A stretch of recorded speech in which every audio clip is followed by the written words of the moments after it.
Amgen, and the reason is we own them in the hot stocks portfolio, plus it's a stock that Vestact has for many, many clients. So let's quickly go through that one. I think it's the largest of the biotech companies. Its core products are products like Enbrel, which is for rheumatoid arthritis, Neupogen, which is for red blood stimulation. That's what they give you when you're having chemo. Then it's got a whole lot of stuff which is in its pipeline, the most exciting of which is a PCSK9 drug, which is something that stimulates your liver in order to deal with cholesterol instead of the traditional statins. Anyway, market cap $126.5 billion, price to earnings ratio 16.19, dividend yield of 2.69%. We might as well go to the share price first because that sets the tone. Okay, that's not the most visible, but if you can make out the grey line in the block at the bottom, that reflects a stock which did very well over 5 years, although it's been a little bit flat since then. It's been a bit up and down, but currently it's at $170 a share, which is not too far from its all-time highs. But just talk to us, Lungile, about Amgen. What stood out for you in terms of their products and their prospects? Yeah, so I think the first thing that I actually want to just cite is the difference between biotech and pharma. Okay. So biotech is more involved in the actual molecules and genes and proteins, and as a result, it's more expensive to actually produce biotech drugs. More expensive to produce and to do the research in the first place. Exactly. So it takes longer to get, I mean, it takes around 15 years from actually drug discovery to actual marketing and selling of the drug. So it's quite capital intensive. It takes more time to actually get the drug into the market.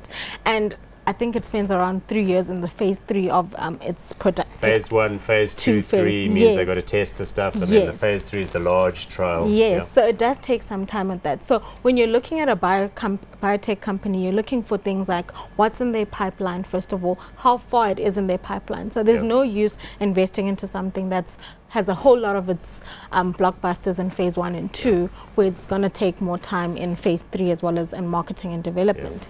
So Amgen, they're more focused in, their biggest drug is in the rheumatoid arthritis. That's Enbrel. Yes, so that's their biggest drug. Coming off a little bit. Yes. Competition, lots of competition. I mean, that's a big area because a lot of people have that problem, but there are lots of drugs that can, you know, provide that. Yeah, so if you look at that specific market, you're seeing that the leaders there are AbbVie as well as Johnson & Johnson. So they're currently third in the rheumatoid arthritis segment.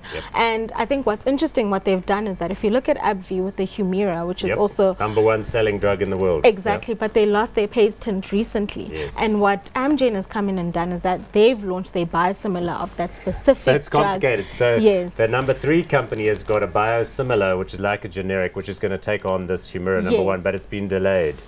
So that's a kind of a uncertain issue with regard to Amgen. So I mean, that's a bit uncertain, but what's also interesting is that they're also building their oncology space, which is interesting because it is the biggest. So that's the segment. application of the biotech to the cancer area, specifically leukemia and all that stuff, and particular there, that drug Kyprolis. So when you look at Amgen, you see this like shopping list of things that they own and have, which is a plus because it's not dependent on a single drug. They've got, you know, different stuff coming up. They've got all the osteoporosis drugs as well, like Prolia and all of that sort of stuff. And then in the pipeline, let's talk about that cholesterol stuff. Because like there are certain people that are not responding properly to statins, like Crestor and Lipitor. Those people are the ones that can potentially take Repatha. The problem is it costs at least $15,000 per person per year, and it's injectable.